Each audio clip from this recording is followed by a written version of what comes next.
Hey everybody, welcome back to the channel. Y'all may remember that a couple of months back I did a video from a product called Pocklink radios. They sent me a couple of these push-to-talk-over-cellular radios that I ran through some tests with, used them on a family trip, tried them at work, and a few other scenarios, and I found myself really enjoying these things. Now, as I predicted, there was some radio gatekeepers that kind of came out of the woodwork and started getting into the comments section and making some pretty narrow-minded comments about the product. Now, I knew this was going to happen because I've got a buddy of mine named Jason who is really into radios. And as he and I have talked on many occasions, ham radio operators tend to be very gatekeepy. They have no respect for any product that doesn't require that licensing in order to be able to use. But let's face it, not everybody wants to go through the trouble of getting a license. Not everybody has the time, the money, or the skill set to get involved in that. The fact is, sometimes people just need a simple solution. And these radios offer that. Now, the term radio is used very loosely when it comes to push-to-talk-over-cellular technology. Essentially, this is just a cell phone with a push-to-talk capability. You can't make phone calls with it. It works like a radio where the communication goes out just by pushing the button, and then the signal hits a radio tower, goes out, and it finds the other radio that's in your group. Truth be told, people are correct when they say this is not a radio. 100% honesty, it's not.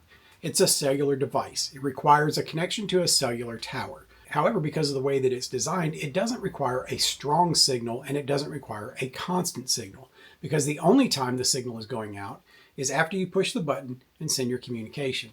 Then it goes out, finds a cell tower, hits other cell towers as needed, and then lands on the other radios that are in your network. So for the naysayers that come in and talk about how this is not a radio, yes, I acknowledge that. You are correct. Now, that being said, a few weeks ago, the folks at Pocklink reached out to me and said, hey, would you like to have an upgrade for your radios? Of course, I said yes. And here's what they sent me.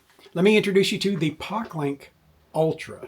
This is a cool little device here, and let me tell you a few things about this. For one, of course, you have the push-to-talk-over-cellular functionality of the original Pocklinks, which means if you're someplace where there's even a weak cellular signal, you should be able to get out on that radio. But they've added something new to these new radios. But first of all, let me show you what you get in the box. When you open the box, of course, you get your radio, your instruction manual, you get all the little gadgets and gizmos that go with this. There's a charging cord and a charging block.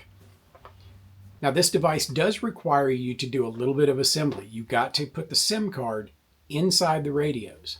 And then once you get it all put together, you use the app to set up your network and to get your radios talking to each other.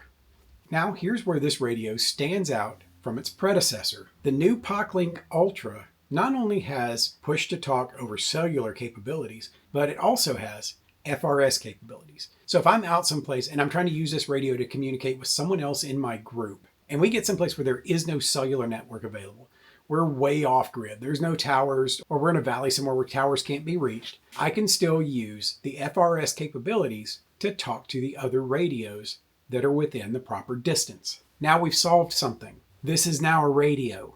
Yes, it's FRS. It has limited capabilities. However, I now have the option of using either the push-to-talk-over-cellular or FRS radio in a single device. But what makes it even better is I can use these radios and these radios to communicate with each other. Now, while these don't have the FRS capability, I can still use them to communicate with these. They've just got to be set up in the same group. It's such a cool concept. It was something that came up early on when I was using these, that the idea of adding FRS capabilities as a hybrid with the push-to-talk-over-cellular would be a great concept for this. I had no idea they were already working on it and that they would be so fast behind that other product with these things. Now, I've had a number of people that have watched the other video that have asked if I have an opinion on these. And I've told people that I have the radios, I just haven't finished the testing. So let's get started on that. Let's test these things out. Let's use both capabilities. Let's see what this radio will do. And let's see if this is going to be a practical option. We're going to get to testing these products and see just how cool these radios are or aren't. Stick around. All right, so now it's time to step outside and do a little bit of testing with the audio quality on these radios.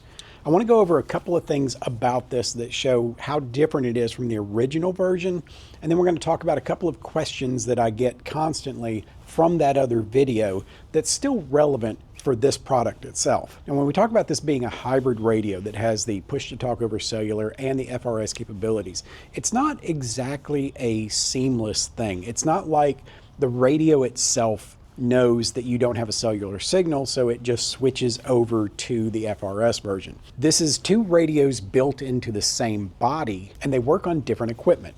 For example, if you want to use the push-to-talk-over-cellular functions, you're going to push this button that's on the side here. If you want to use the FRS capabilities, however, you're going to have to push the button in the middle here. So it is two separate pieces of equipment in the same housing. So you don't have to worry about the device trying to figure out which one you want to use. If you go to use the push-to-talk-over-cellular and nothing happens, you simply migrate over to the FRS. Now the FRS radio in here has 16 channels that you can choose from, but to change the channel, you have to go into the menu and do it that way. There's not just a button that you can push and change the channel. That's one thing that I hope that in future versions of this that they'll consider doing, is putting a channel button on here that lets you do it without having to go finding it in the menu. Since I don't have anybody helping me out with the project this time around, I'm going to go hike off just a little bit. I'm going to set up one of these radios with my phone. Then once I've got it set up, I'm going to communicate with that other radio using the push-to-talk-over-cellular as well as the FRS capabilities. So let me go get that set up. We'll be right back. Now the first thing I've got to do before I do this is change the channel, because I've heard some chatter on channel 1. So I need to go in to the menu, scroll through until I find analog, scroll down to channel, and then we're going to change to channel 5. That's all you got to do. Easy as that. All right, so let's talk to our other radio. First off, we're going to do the push-to-talk-over-cellular. This is the audio on push-to-talk-cellular. Test 1, 2, 3, 4, 5. This is the audio on push-to-talk-cellular. Test 1, 2, 3, 4, 5. Now let's try the FRS. The audio on FRS, testing 1, 2, 3, 4, 5. All right, let's go get our radio, see how that turned out. All right, so there's your audio quality test for these radios. Now you could tell when I was using the push-to-talk-over-cellular, there was a little bit of interference that was coming from having my cell phone perched so close to it. That's the reason you had that little weird artifact in the audio, but overall, I thought it sounded pretty good. So we know the push-to-talk-over-cellular works. We know the FRS radio works. How far it's good for, that's a difficult test. Usually FRS has about a mile range or less. Sometimes they'll boost to a stronger signal, 5 or 10 miles. I'm not sure that this antenna is going to give us that. So let's address a couple of other questions that come up inevitably with a product like this. This is something I got a lot in the last video, and that was, why would I choose one of these radios over a cell phone? Why not just get a cell phone? Usually that question came from people that didn't really pay attention during the video because I explained all that. But let me go through it again. The Pocklink radios are good on any cellular network. So if you're in an area where there are AT&T towers, but there's no Verizon towers, and you have a Verizon phone, you might not be able to communicate with your phone. However, with the Pocklink, you will, because Pocklink will work on any cellular network. The next reason is that in order for a cell phone to communicate with other cell phones, you have to have a complete connection. When it connects with the tower, it has to stay connected, and if something interrupts that, it's going to drop the call. With these push-to-talk-over-cellular devices, it's a small packet that leaves the device and then hits the tower and then moves forward.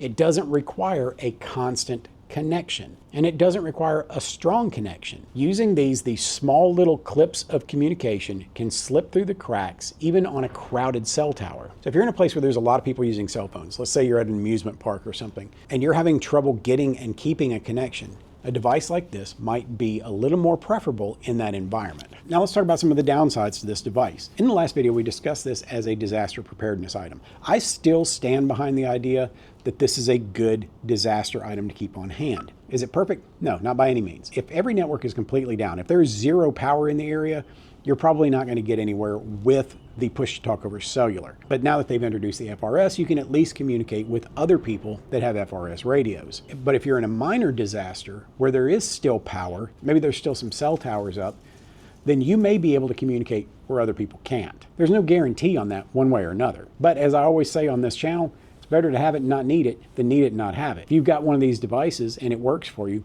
great. You may have a way of communicating that other people don't. But if your area is completely without power, even the cell towers don't have any power, it's going to be useless except for on the FRS side. That's the advantage to this one over their last model, is that the original only had push-to-talk-over-cellular. He didn't have FRS with it. So if that cell network went down, this thing was just a brick. Now, some of you are probably asking about pricing on this. I don't know what the pricing is right off. I'm going to put a link in the description box though, so you can go check it out. I will say, however, that this is an item that you buy once. Once you own it, you own it. There's an annual fee to maintain your network that you have with the SIM cards in here. But if you let that expire, you still have an FRS radio. But the annual network cost is, I think it's like $50 or something like that. So their website can tell you a lot more about it than I can. I do encourage you to do some research on this. Go through the comments on this video, go through the comments on the last video, which I will link in the description box down below, and read what people are saying about this product. Now, do keep in mind something. The most vitriolic comments that you're going to see are coming from your radio community gatekeepers.